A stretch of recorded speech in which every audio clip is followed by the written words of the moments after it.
గా విశాఖపట్నం మేమే చేస్తున్నాం అని ఎందుకు చెప్పుకుంటున్నారు?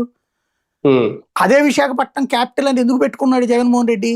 ఇక్కడైతే క్రియేట్ చేయడం కష్టం, అక్కడ ఆల్రెడీ ఉన్న ఎస్టాబ్లిష్మెంట్, ఆల్రెడీ స్టీల్ ప్లాంట్ ఉంది, అలా కేంద్ర సంస్థలు అర్రజన పైనే ఉన్నాయి, అనేక ఇండస్ట్రీస్ ఉన్నాయి, అనేక సాఫ్ట్వేర్ కంపెనీ ఆల్రెడీ ఉన్నాయి. భారతదేశంలో టాప్ 10 ఫైనాన్షియల్ హబ్ కిందన అది ఇవాళ కాదు 30 ఏళ్ల నుంచి ఉంది వైజాగ్. అందులో వీళ్ళు ఇంకా కొత్తగా వచ్చేది ఇప్పుడు గూగుల్ వాడు వచ్చాడు, వస్తాడు, డేటా సెంటర్లో 200 ఉద్యోగాలు వస్తాయి.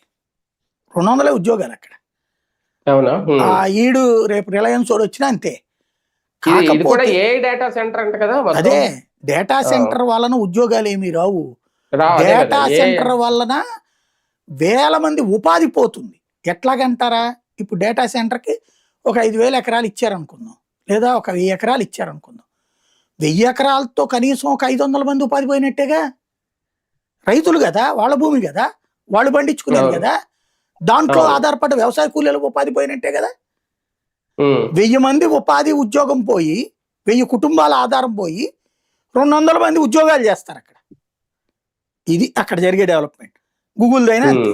కాకపోతే వీళ్ళు చెప్పే పాయింట్ ఏంటంటే డేటా సెంటర్ అక్కడ ఉంటుంది కాబట్టి, రేపు పొద్దున ఆ డేటా సెంటర్ ఉంది కాబట్టి మేము ఇక్కడే మా కంపెనీలు పెట్టుకుంటామని సాఫ్ట్వేర్ వాళ్ళందరూ ఇక్కడికి వచ్చేస్తారు, ఆర్టిఫిషియల్ ఇంటెలిజెన్స్ వాళ్ళందరూ. అప్పుడు ఈ ప్రాంతం డెవలప్ అవుతుంది అన్నటువంటిది. వైజాగ్